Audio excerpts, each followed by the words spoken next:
I'm Paul Butzy. That's me, W7PFB.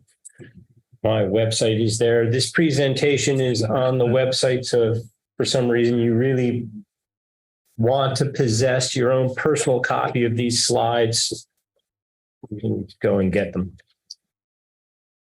So some resources that are also on the website that people really ought to take a look at are listed here.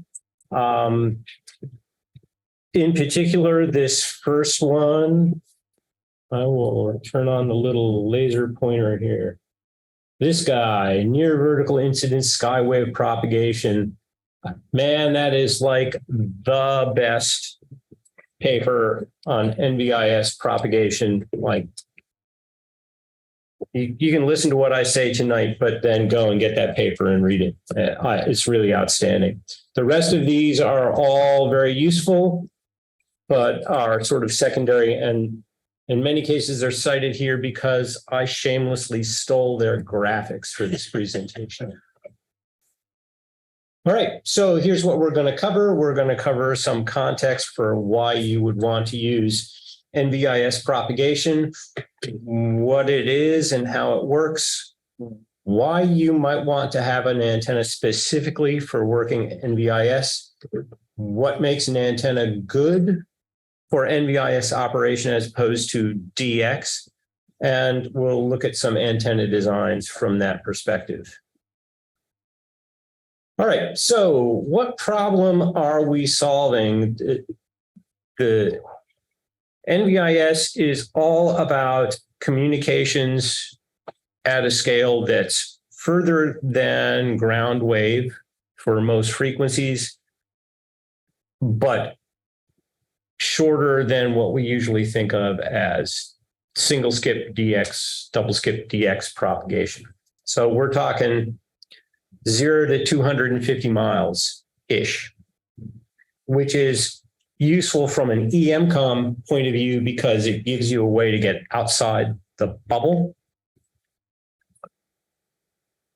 So the goals that we're trying to solve, modest power, you want it less than 100 watts because you don't want to haul an amp around.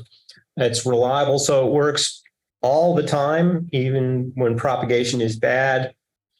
You don't need established infrastructure to use it, and you can talk to people on the other side of the mountain, so it's not line of sight. So talking about line of sight, here's the usual problem if you want to talk 250 miles. This is like the cheesiest graphic ever. Those of you of a certain age and with a certain background in crypto will find the names and characters Bob and Carolyn, Ted and Alice amusing. They want to talk amongst themselves. Alas, there's this big mountain in the middle, which interferes with line of sight propagation. So like VHF communication, they're toast. It won't work, right? They can't get the signal up over the mountain. And so the usual solution for hams is you have that convenient mountain, you put a repeater up at the top and everybody can see the repeater. And now everybody can talk to the repeater and hear from the repeater. And so the repeater just repeats everything. And so when Carol hits push to talk, Alice over here can hear the transmission from the repeater. And we're all familiar with that, or I hope we are. And the repeater is just a special case of a mirror. It's an active mirror. Unfortunately, it's like established infrastructure, which we said we wanted to avoid. So what we'd like a passive mirror up at the top of the mountain that we can bounce our signals off of. And it would be nice if it was up really high so that if you're close to the mountain, you can go up to the mirror and come back and the signal comes down close to the mountain.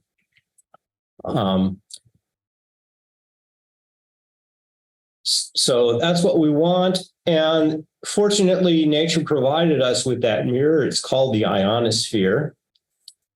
And NVIS is all about using the ionosphere as a reflector. It's not really reflection, but we'll just pretend that it's reflection. And this diagram gives you a good idea of what people think of as the normal pattern for amateur radio communication. You have your antenna, and the signal goes up to the ionosphere, and it hits the ionosphere, hits the F layer in the ionosphere, and it's refracted back down to the ground, and somebody picks it up. And the unfortunate thing from our point of view is that there's this skip zone in the middle. And anybody who's, used 20 meters at the wrong time of day, who gets toward the evening and skip goes long, and this skip zone gets bigger and bigger, and all of a sudden, the person you were talking to, the signal's now just bouncing straight over their head. So we would like to avoid that skip zone and the whole skip zone lengthening problem. And NVIS is all about avoiding that by cleverly picking the frequencies that you're going to use and exploiting the way the ionosphere reflects and in some layers absorbs different frequencies differentially.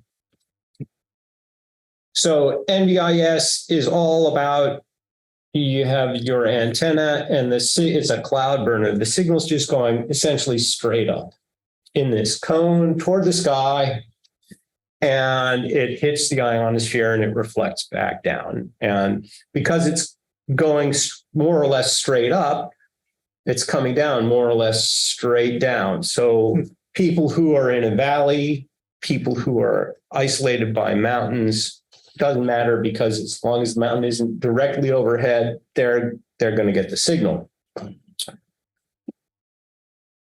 So you have questions. Do you want me to hold them to the end of this, or no? We'll take them now. So you just said that the signal will just come straight back down, sort of ish. But then if a person's in a valley and they send their signal up and it comes straight back down, it's not reaching outside the valley. Yeah. So the way to think about it is, this won't work for the people who are watching on TV, but I have my flashlight and I'm beaming it straight up. Sure. Help if I could keep it. You can see that the beam is going straight up. The beam width is not 0 degrees. So I'm not firing a laser at the ceiling, and neither are you. And so the beam width is actually, maybe it's 90 degrees wide. Sure. And furthermore, the F layer of the ionosphere is not mirror smooth. It's kind of nubbly, and so it's dispersive. Even if you had a very narrow beam angle, it doesn't matter, because when it hits the ionosphere, the beam angle is broadened because of the dispersive nature of the F layer. Does that make sense? Yeah, and the flashlight was a perfect analogy. Thank you. Okay. Yeah, so when you think NVIS, it's just flashlight at the sky. That's all you're doing. It makes total sense. Thanks. Okay.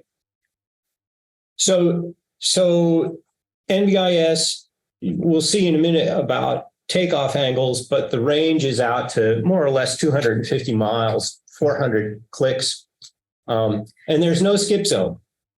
You've solved the skip zone problem. You solved the line of sight terrain problem, and because the path is quite short, the ionosphere is not that high by radio distance standards, relatively low power requirement.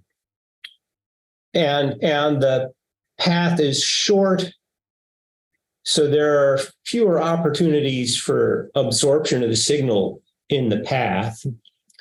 And so fading and similar distortions are less of a problem as well.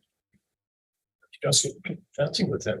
You can get something kind of like it, but we'll get to that in a minute. Okay, so moving right along. So here's an example of what sort of coverage you can expect with NVIS propagation. These circles are 100 miles apart. So you can see 200 miles gets you essentially to Spokane, 250 gets you to Eugene, 250 miles covers from here, covers the entire state of Washington. So that gives you some idea of the scope of what sort of coverage you can see. Pretty handy. And for those who have noted that these are not actually circles, they're sort of ovals, you can blame Gerardus Mercator, who gave us the Mercator projection. This is a Mercator projection map. All right. So how do we make this work? The two concepts that are most useful are maximum usable frequency. So above this frequency, signals will just pass right through the F layer and continue on into space, never to be heard by us unless they reflect off some celestial body, the moon or Jupiter or whatever. But in all likelihood, we won't hear them. And the critical frequency is the frequency at which total reflection occurs. So all of the energy of the signal is reflected back to Earth. So at higher, Tom. Paul, isn't there an online resource that broadcasts the critical frequency and the muffs several times during the course of the day? Yes. I've been there, but I don't remember. You can, so you see those banners that people put like in the sidebar or their website. Mhm. Often that will, one of the configurations for that is to give you the muff and the critical frequency. But of course, it varies depending on where you are. And so they have a network of ionosons that are basically just stations that are beaming RF energy up at the ionosphere and looking for the reflection. So it's like ionospheric radar, but it's broad frequency, and they observe the time that it takes to come back. So that gives us some idea of the altitude of the different layers, and the frequency distribution gives you some idea of what the absorption is at different layers. And all that changes depending on how the sun has ionized all of this stuff. Cool, thanks. Okay, so we'll see in a little bit how those things vary, but those are the two concepts. And the way you get NVIS propagation is, so maybe I should back up. You have layers to the ionosphere, and for our purposes, the ones we care about are the D layer, the E layer, which is in between the D layer and the F layer. The E layer matters almost not at all for our purposes.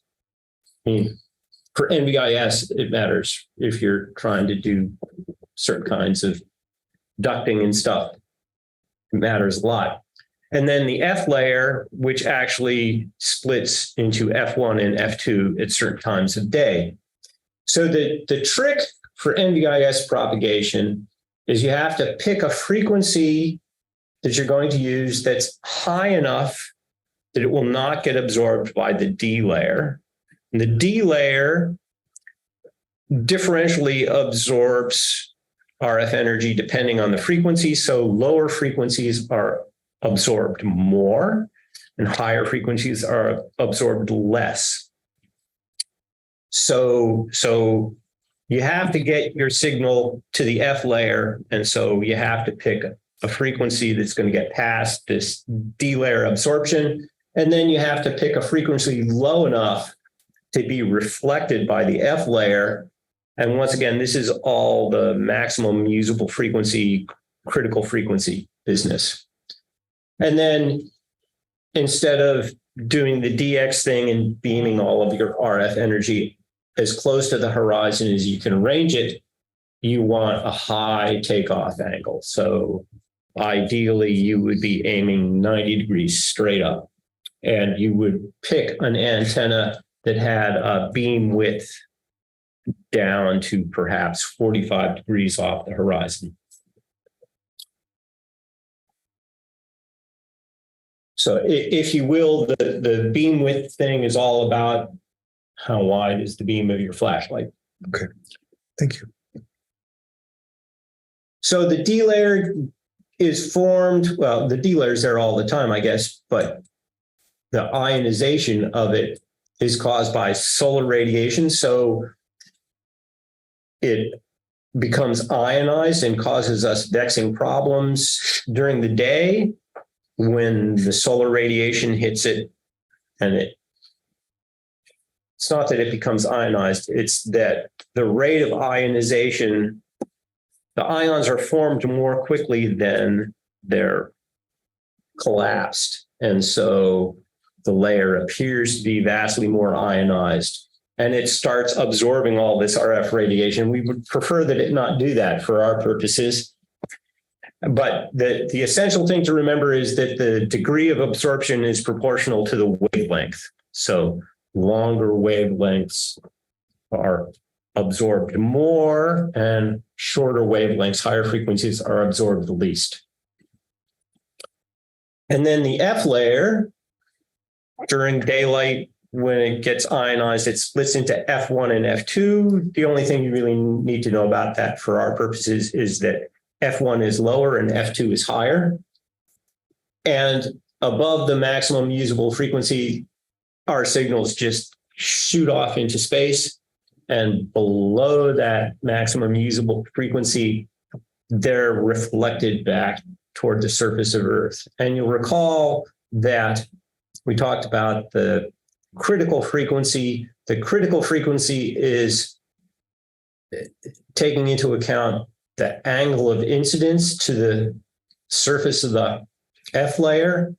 And so if it's a very oblique angle, it almost doesn't matter what frequency because it's total reflection pointing straight up. When you're sort of boring straight through, you have to be very careful about that critical frequency. All right, so I just found this great graphic today, which sort of shows how, here's the sun over here, here's the Earth here, and you can see how the F layer is two layers, F1 and F2, on the daylight side of the Earth, and the E layer and D layer are ionized on the daylight side. But over here on the nighttime side of the Earth, the D layer and E layer are sort of not really there, and the F layer is just this one big honking layer, nice big reflector.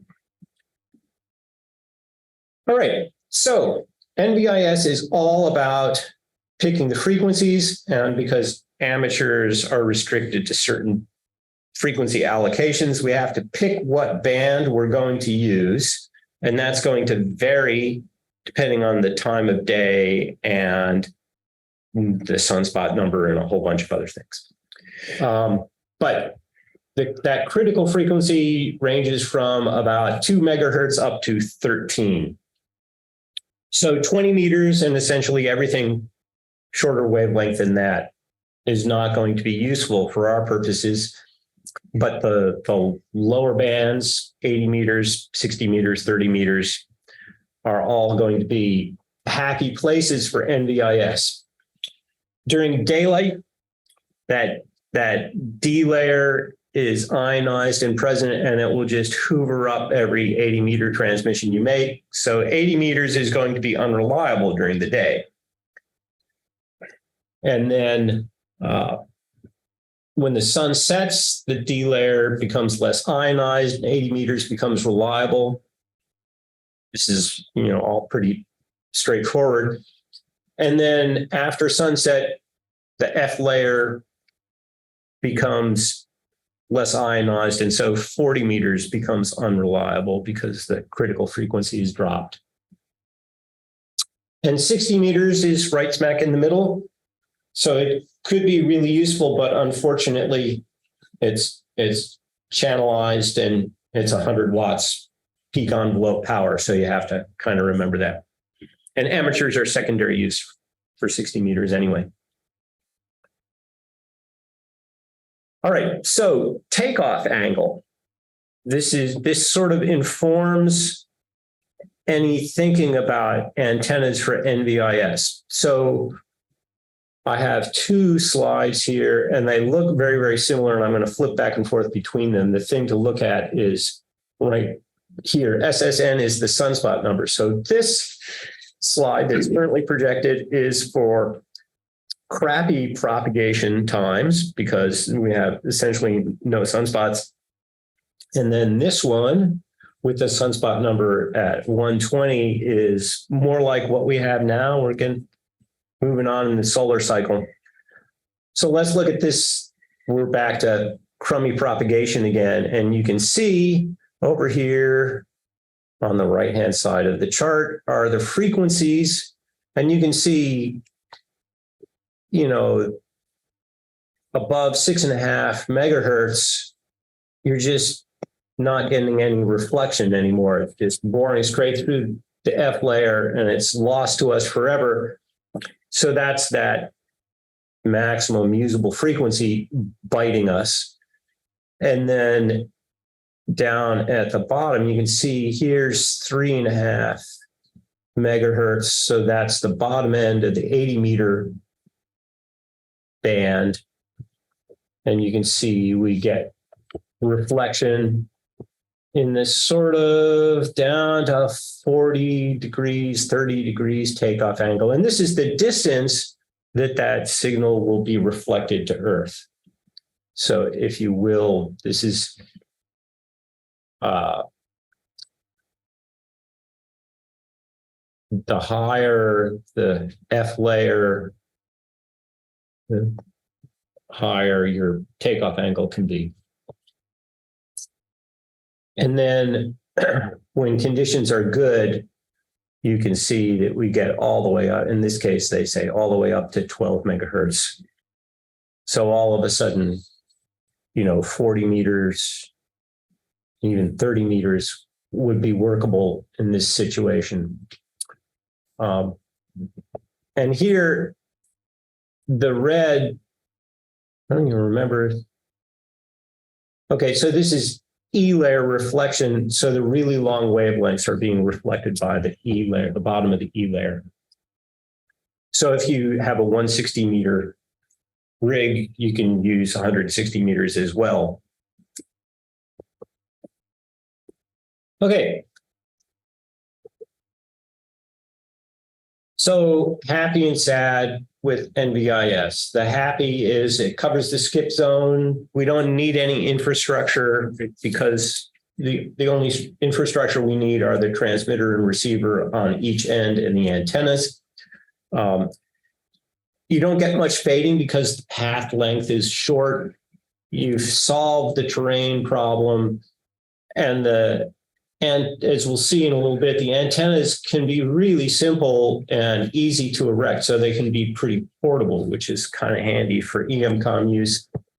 And then again, the same issue with fading, there's not much path loss because the path is so short. And we'll see in just a little bit that you can get a much better signal to noise ratio as using an NVIS antenna as opposed to a DX antenna.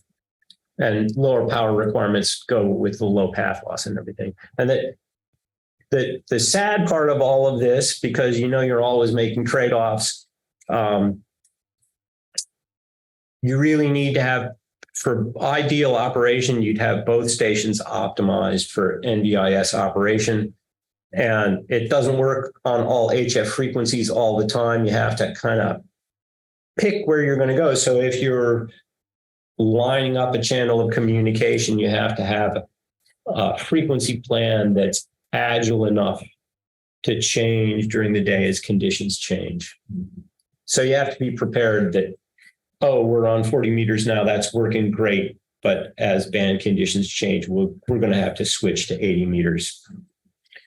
Not a big deal, but there you go. And because we're using the longer wavelengths, the antenna lengths can be long, and especially for 80 meters, which is just this honking big allocation of spectrum, the the difficulty is that the bandwidth of your antenna, the frequency bandwidth of your antenna is problematic because you'd really like a low SWR across the entirety of 80 meters. And it turns out that's kind of difficult to arrange, even if you have a pretty versatile tuner that can do 3-to-1 SWR and better.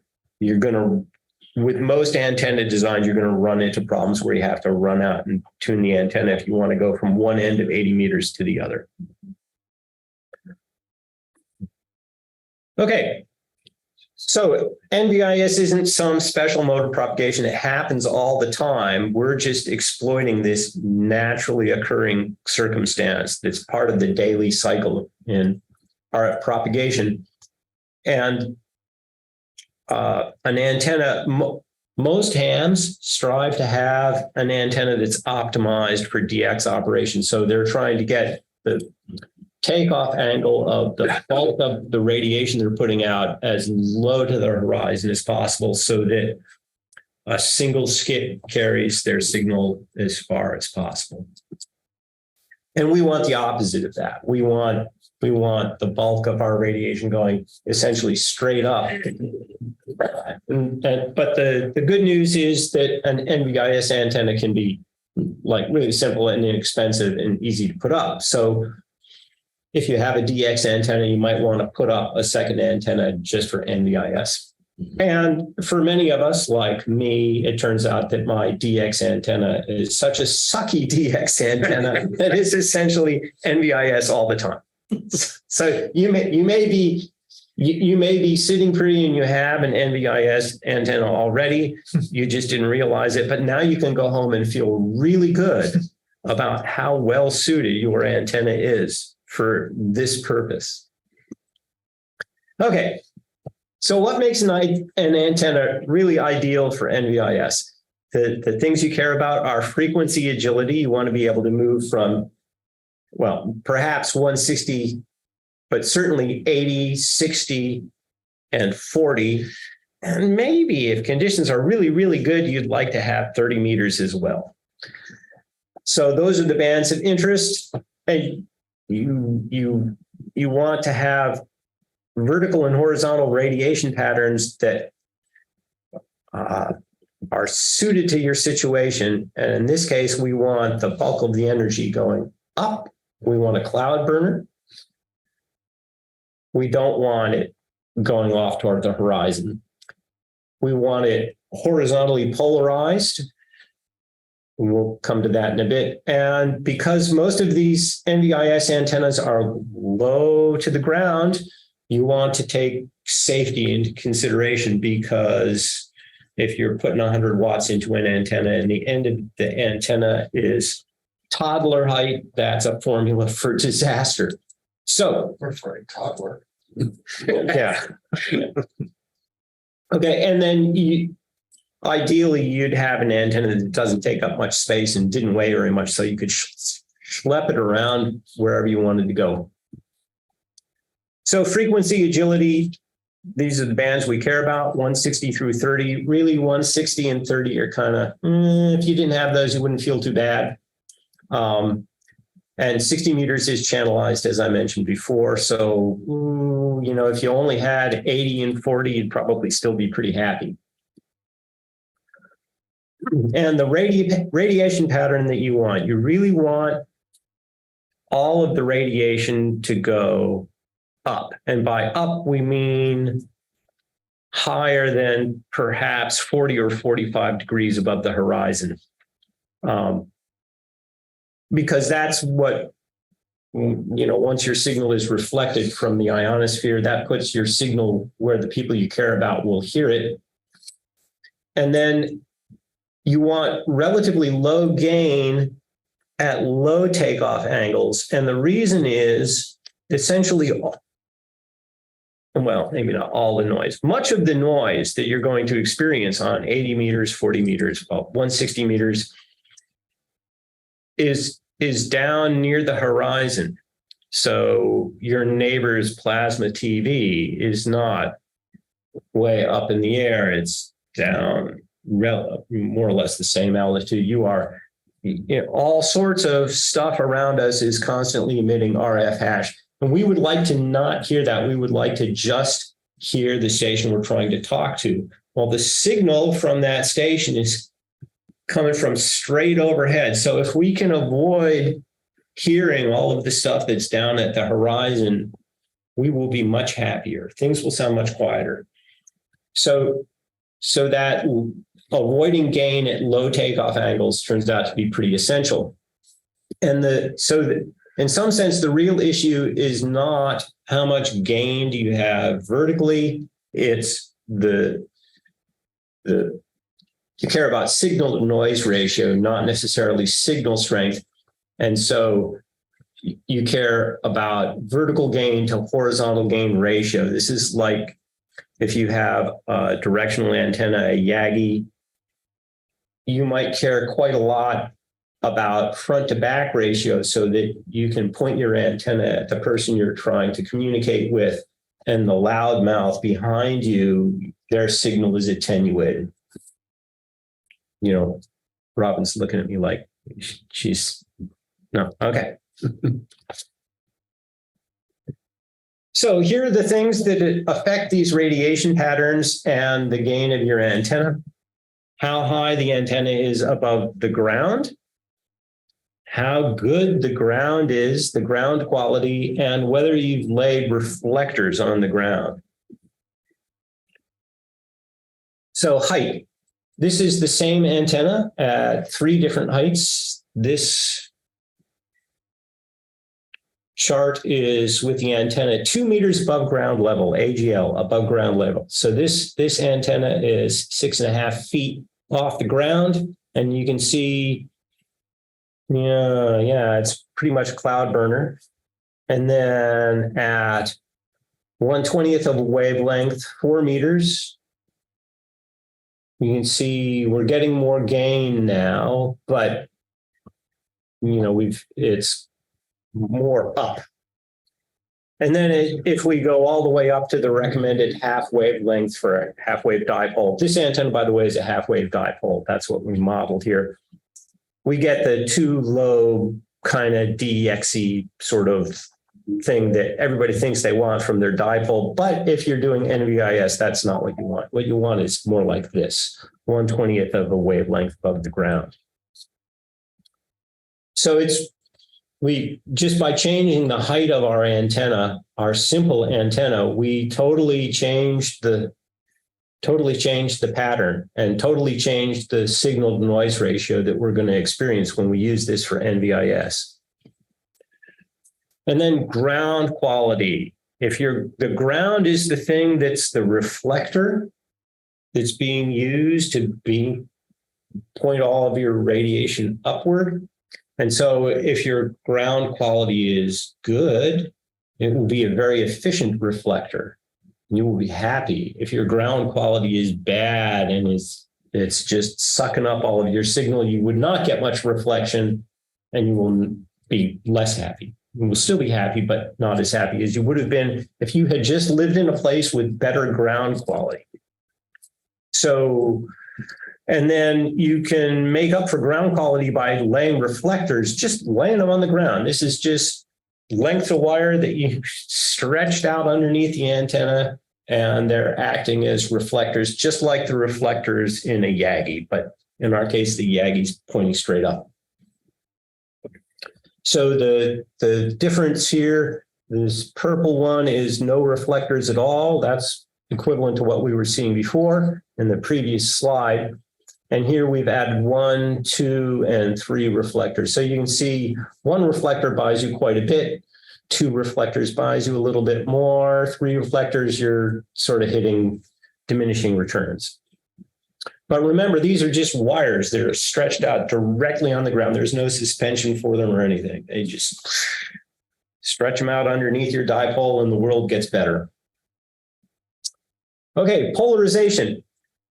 It's easy to think that because when our signal hits the ionosphere, the polarization becomes circular, that the person receiving our signal has lost all the advantage that we might have gained by having our antenna be polarized.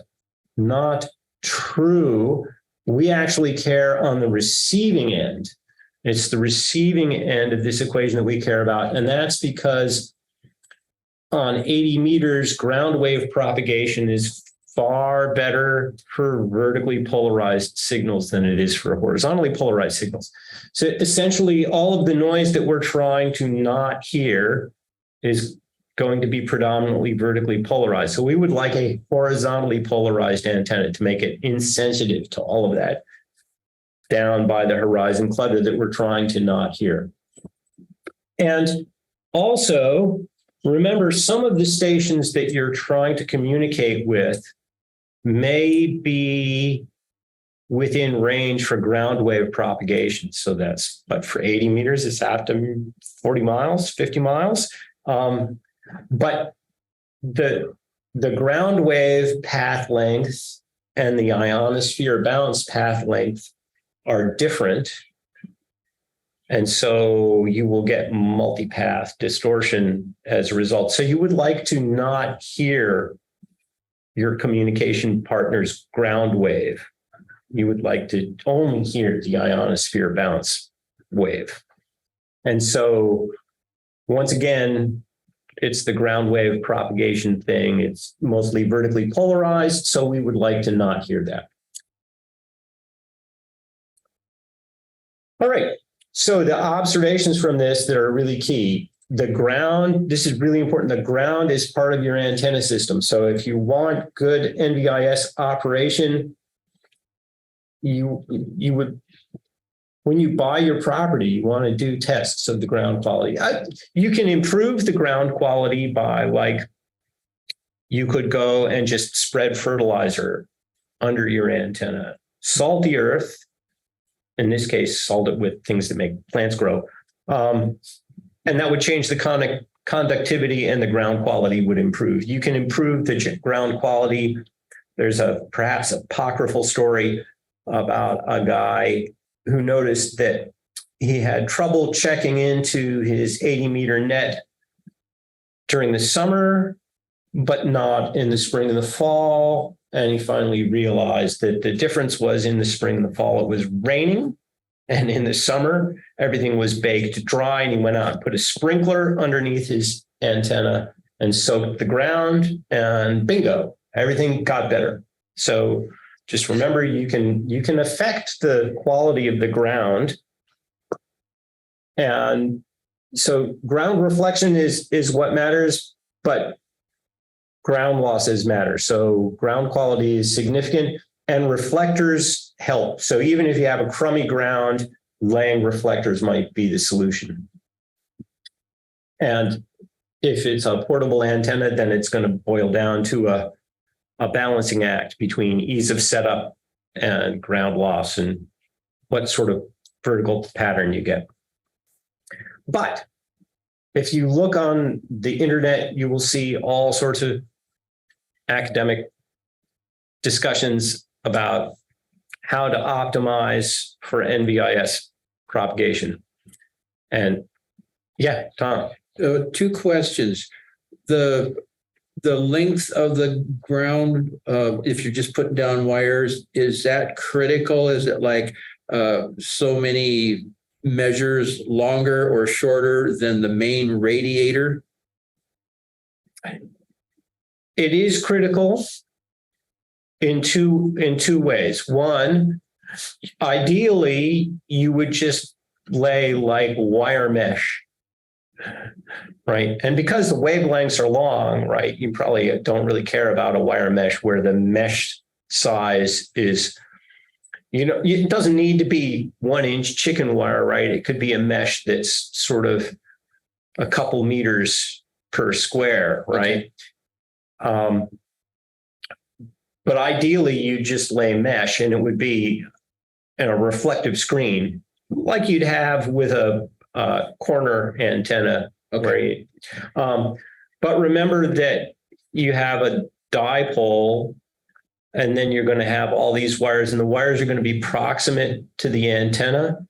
And so you get coupling between the wires and the antenna. And so, you can adjust the tuning of your dipole by adjusting the length of the reflector. Okay. So there's some weirdness going on there. If you're going to lay a reflector, be prepared to tune the length to get the standing wave ratio that you want. Okay. And the second part of the question is, if you laid down one or two wires for your reflectors, do you gain anything by actually grounding those reflectors with some stakes into the ground? I don't know. The only thing, all my observations about the effectiveness of reflectors are based on modeling it. Okay. And all of the NEC based antenna modeling stuff, which is the only thing I've ever used, does not deal well with wires that are below the surface of the ground. It doesn't even really deal well with wires that are on the ground. Okay. And it certainly doesn't do well with wires that are grounded. Okay. But I would think, yeah, probably, tie it to some grounding stakes and away you go. It seems to me like that would be better, but I don't know. You should try it, Tom, and let us know how it That's works. what I was going to say, is that would be the experimenter's part of any of us hams. Give it a whirl and see, yes, Yeah. no, neutral. Yeah. Okay. Yeah. Cool. Thanks. Yeah. So my observation is it's easy to get obsessive about maximizing the gain of your antenna in the vertical direction. Yeah. I had a kind of follow-on question to that. How do you measure whether or not you're being effective in the field with putting a wire down? You can get to that? Yeah, let's hold on to that, because that's a really interesting question, and we'll touch on that in just a minute. So I used to think, you really want to get every last dB of gain, vertical gain out of your antenna, because why would you not?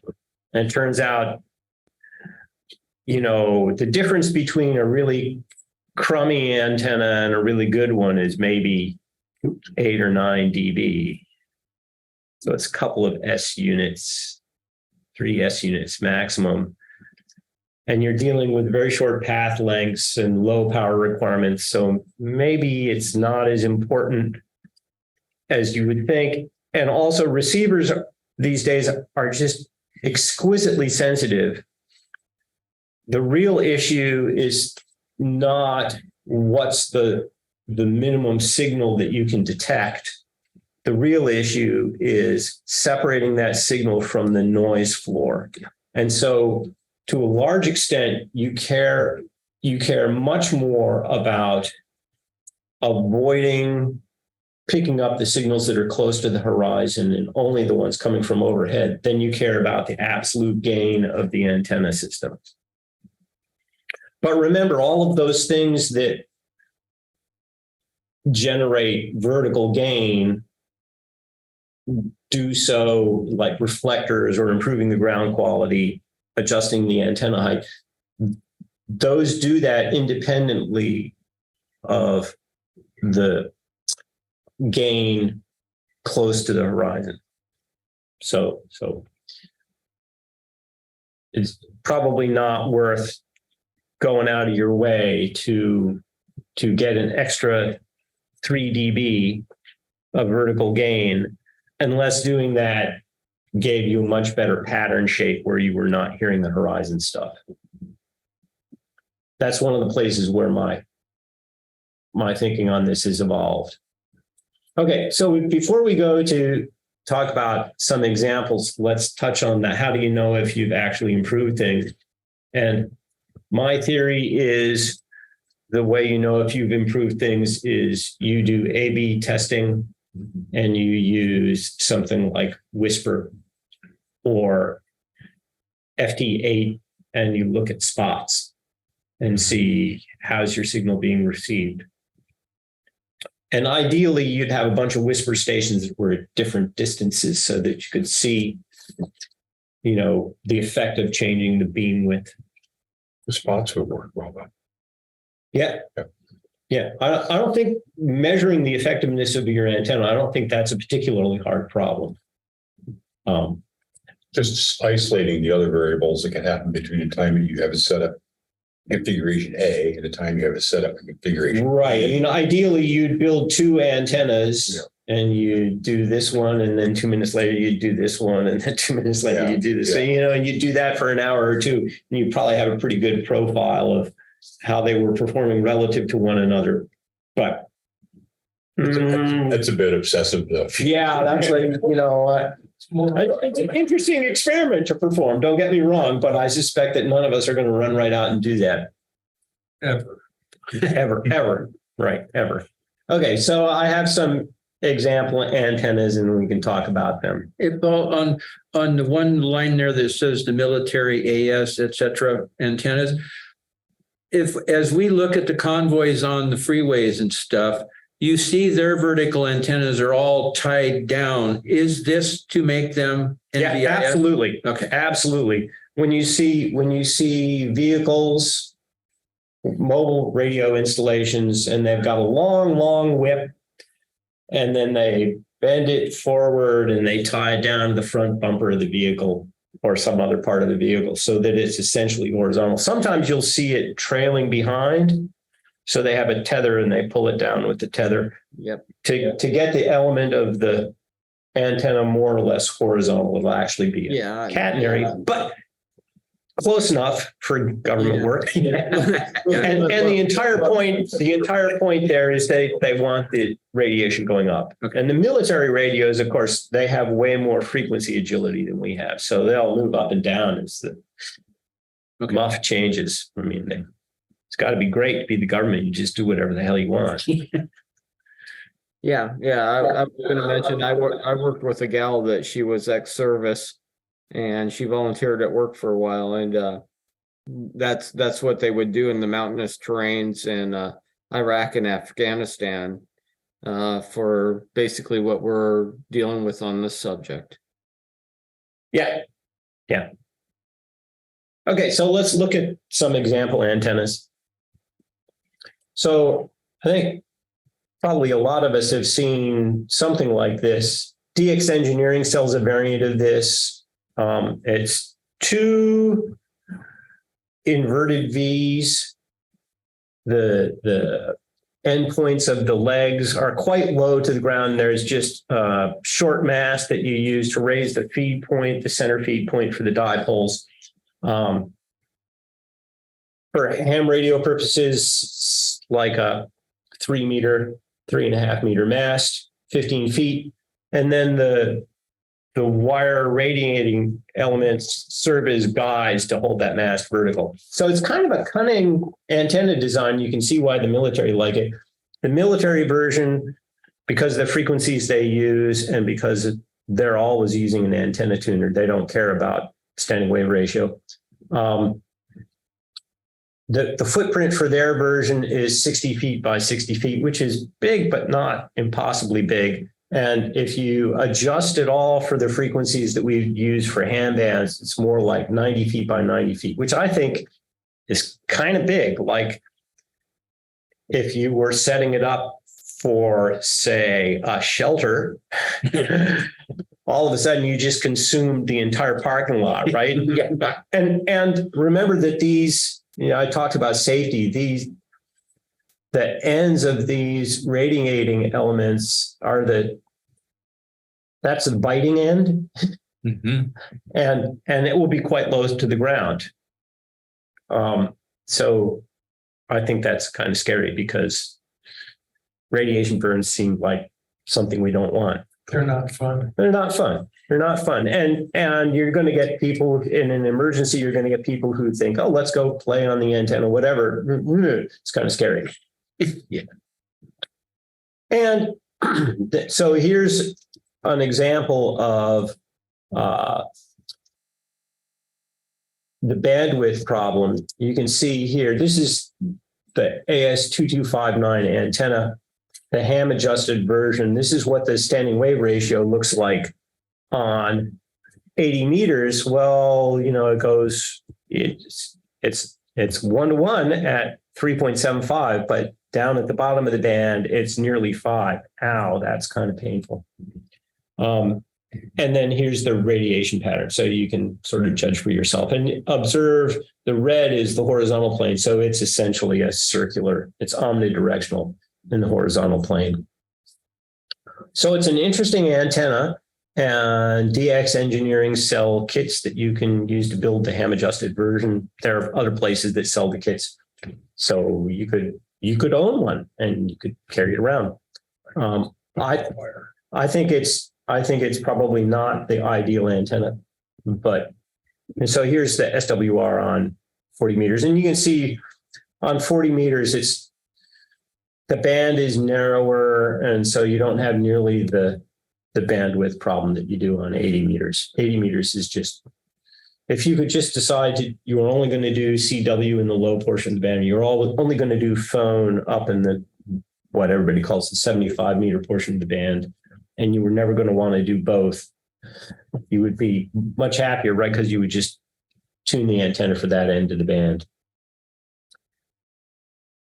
So I think I already covered this. You know, the gain's not all that great. The tangle hazard is high. So Jim Myers, W7ABD, he and I played around with NVIS antennas using buddy pole, just using the buddy pole mass and then wire extensions in an inverted V. So this was a single band version. And you can see, that standing wave ratio graph is just really problematic because, it's like only this narrow little portion where you're below 2. So it's an interesting idea. And if you were willing to go out and trim the antenna every time you change frequency, you would be pretty happy because the pattern is really not all that bad. But not the ideal antenna. So the final, well, maybe not final. Another example is just a half wave dipole close to the ground.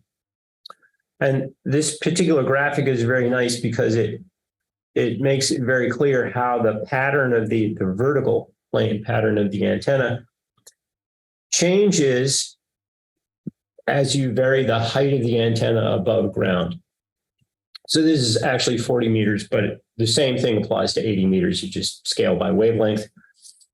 So at 1 foot off the ground, you actually have a fairly useful NVIS antenna. You don't have much vertical gain, but you're not getting much gain down at the horizon.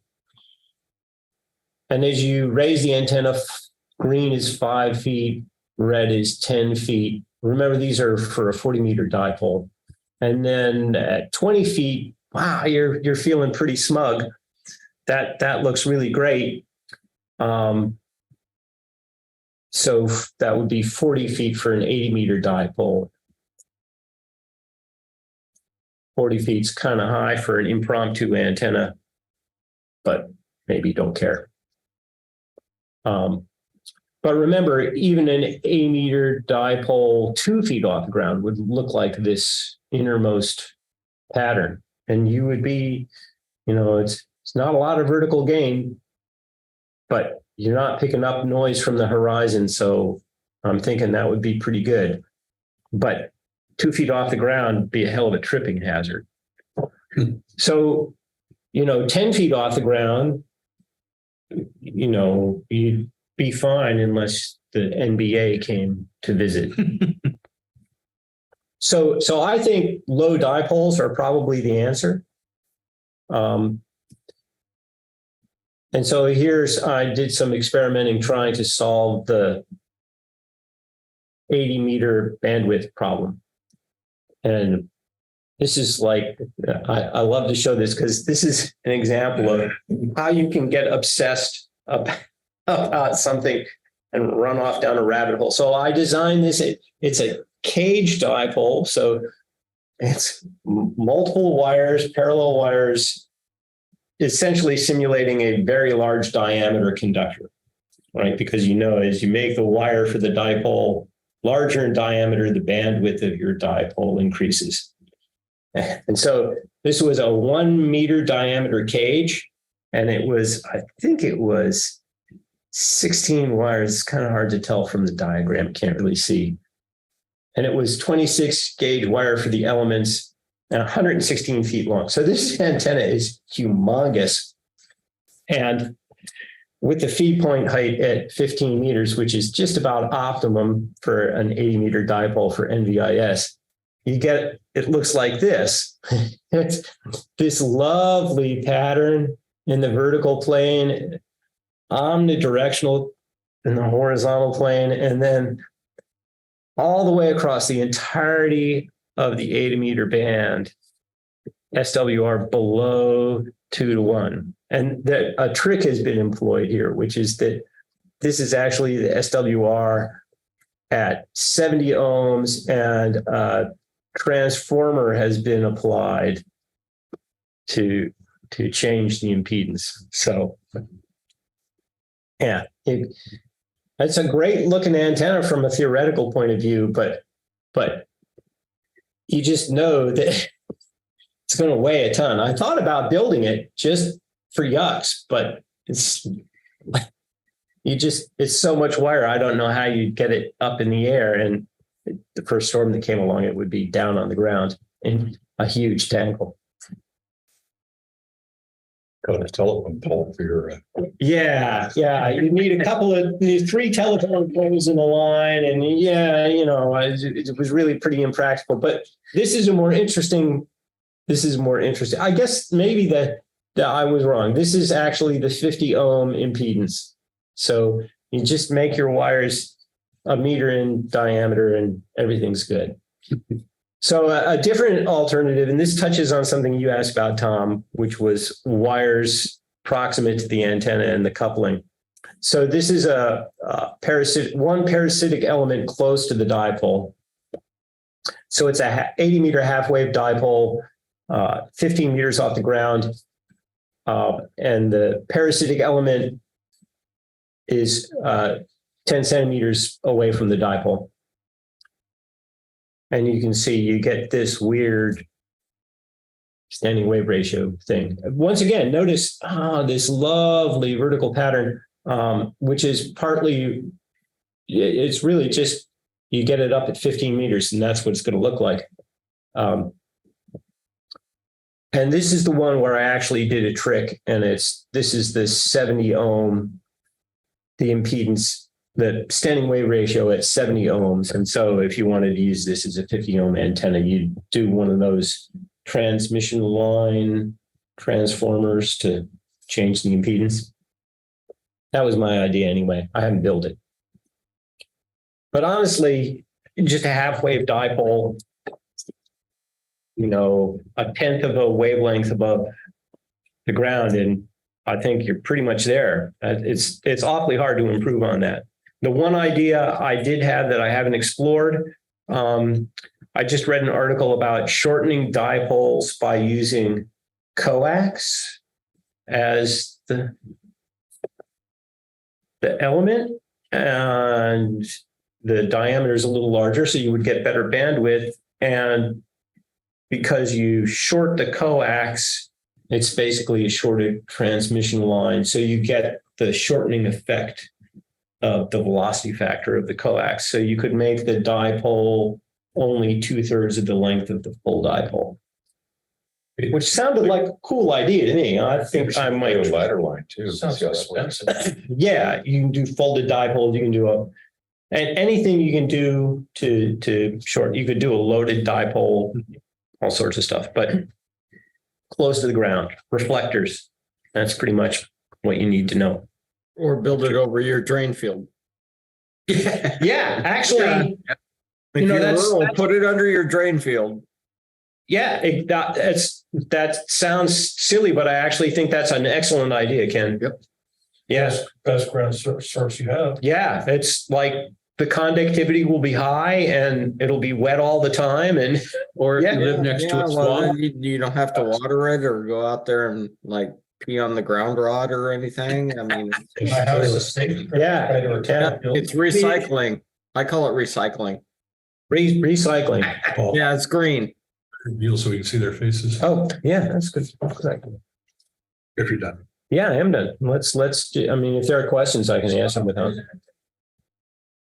Right off was, the top. that was really, really nice, Paul, and especially liked your demonstration with, that was a beautiful way to illustrate that point. There you go. Way up. Keep going. And I'm looking for the stop share. There we go. Okay. Sorry about that. Go ahead, Ken. Yeah, one thing I know that I've seen before is people run folded dipoles on 80 meters and stuff just to save space. So that might be an option, is folded dipole download.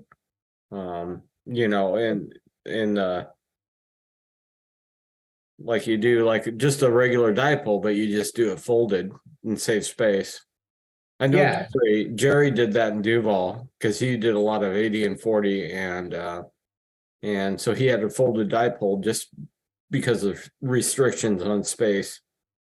Yeah, so I've actually modeled that with a regular dipole, but with the elements zigzagging. So that it's sort of accordioned the entire dipole, and the effect on pattern is minimal. It works just great. So I wouldn't recommend doing that to your DX antenna, but for NVIS, it seems like it'd be a great idea. Yeah. So do that over the drain field for your septic system, and Well, yeah, I mean, yeah, if I was going to do that, then yeah, that makes sense. although it's a few hundred feet from the house, so I have a long coax. yeah. It makes me think, because my drain field and cabin is 20 feet outside my window. Yeah. Right there, and I'm 3,000 feet, Oh, yeah. 2,200 feet already over there in Cleon. Yeah, be good. You're gonna be some good evidence. Any other questions? I operated a random length wire on a houseboat on Lake Roosevelt, checked into a regular net with my Yaesu FT 817 5-watt all band rig. Mm-hmm. And the guys absolutely called me a liar because of the signal I was putting into net control in Seattle that day. And I said, no, I'm on a houseboat on Lake Roosevelt, and it's just got the wires just any place I can hold them up. And Yeah, but think about your incredible. reflector. Exactly. It's all about that. Exactly. It's all about that ground plane to get that Yep. vertical gain. So yeah, so if you're on the beach, like just stretch it over the sand, be pretty happy. Yeah. Oh, it's great, Paul. Thank you. Well, thank you. Fantastic, but what about over a metal roof? You know, maybe latch to a chimney, could you do something? Yeah. Over a Yeah. metal roof? Yeah. And how high, Reflector. and how high would it need to be? I don't know, but I would try a 1/10 of wavelength Okay. is as optimal, but on 80 meters, that would be 8 meters above your roof, which might be kind of impractical. So I would just say, how high can you get it off the roof? And then the other thought is putting a NVIS on a metal roof when you've already got a DX vertical. What would there be interaction because they're got two different angles, or what do you think? Yeah, I imagine you get some coupling between the antennas, but remember the vertical is vertically polarized. The NVIS antenna would be horizontally polarized. So you've got cross polarization, so that minimizes it somewhat. I mean, Actually, the vertical doesn't have 40 and 80. yeah, well, so I'll see. probably okay then. And then the other question is, when you and Jim were modeling the buddy pole, did you ever do this instead of this? Yes, And how did that compare? it makes a difference, but the difference is negligible. Well, would this be a safer implementation? Oh, that's a good point. I hadn't thought of that. Yes, because the ends of the dipole would be up higher. What Jim and I modeled was putting the mast up and just having wire stretched down close to the ground. So not the buddy pole extensible arms. You weren't using the arms. We were not modeling the design we had was not using the arms. It was using wire. Just because It's a 20 meters of wire stretching off each side was a lot wider than arms on that Yeah. Y bracket that they put out with the buddy pole. Yeah. Put that out. Snap. And just drop the whole thing down closer to the ground and see what it does. Yeah, so I do know that there's an article, you can probably find it on the web. A YL ham in Eastern Washington with an buddy pole NVIS setup that was just a loaded 80-meter dipole. So using the loading coils for 80 meters and running the mast up to the maximum height for the buddy pole. And she reported excellent results from doing that. That's a question. Yeah. Yeah, okay, Robin has a metal roof. And I don't know if all the panels are snap lock sealed or all continuous. One thing that would be the question is if they're all continuous and you grounded your metal roof and then put a dipole above that, then that would act as a reflector as long as it was bonded to the coax. Otherwise, you'd have to go through and bond every panel, and that ends up being a lot of wire. But you could actually turn your metal roof into a reflector. Yeah, it turns out the reflector doesn't have to be bonded to the ground. Okay. Okay. I mean, by analogy, just think of a 2-meter Yagi that you don't have to have the reflector grounded. It just reflects. Yeah. It's yeah. free space and it just reflects. Yeah. I mean, there would be advantage, to a metal roof. Yeah. Well, I mean, advantages and disadvantages. If you're inside a building with a metal roof and you're trying to transmit on an HT, it doesn't work very well. Yeah. I actually transmit from the basement all the way up and it does just fine on an HT. I wonder if you get reflection off the underside of the roof. She's ducting from the roof. Yeah. It's kind of an interesting question. Yeah, well, I mean, it depends on the building, the location to the repeater and stuff. I mean, Yeah. The repeater's in a pretty good location. Yeah. yeah. So there you go. A resident metal roof, that would be a good idea. Well, I mean, it's like One big. I tune that. I'm good. Remember the old toll bridge before the nice, beautiful new one that we have now? The one that they built wrong. Yeah. Before they built the falling down one. yeah. I listened to a fella that went to the old bridge, set up in the parking lot, scraped off some rust on the bridge, loaded his transmitter into the bridge and operated his transmitter using the toll bridge as his antenna. Now, obviously, with all the rusted connections and stuff, he must have been throwing crap out. But boy, you could sure hear him in Issaquah on Oh, I bet. 10 watts. Yeah. So I used to have regular PSK 31 contacts with a ham in Michigan, and his antenna was literally the rain gutter on his roof. Yeah.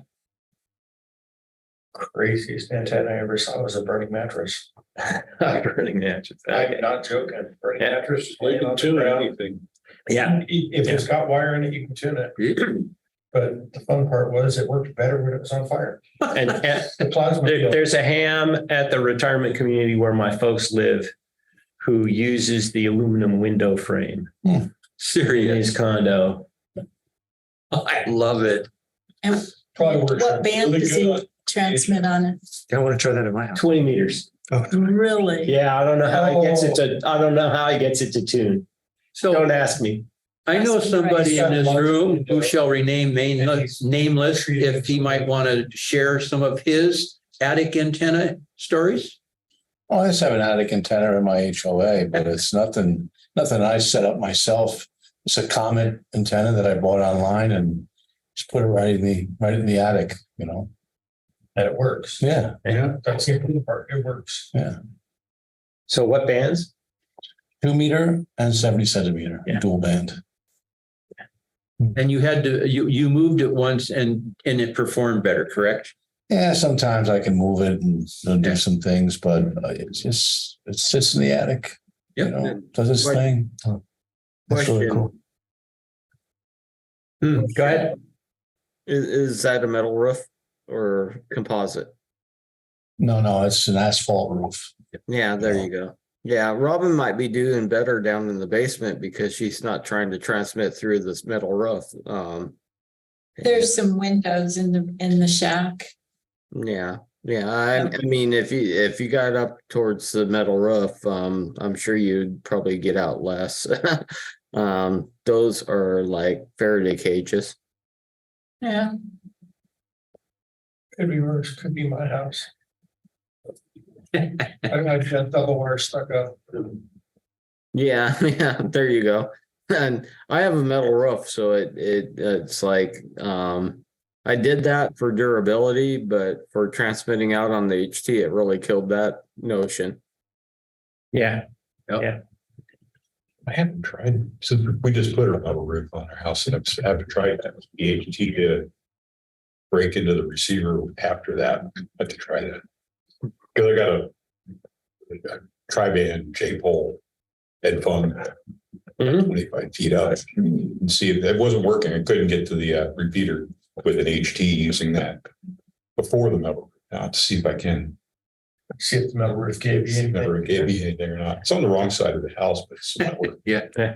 Always something, huh? Yeah. Good stuff. Mhm. We there? Good stuff. So Thanks. Well, thank you.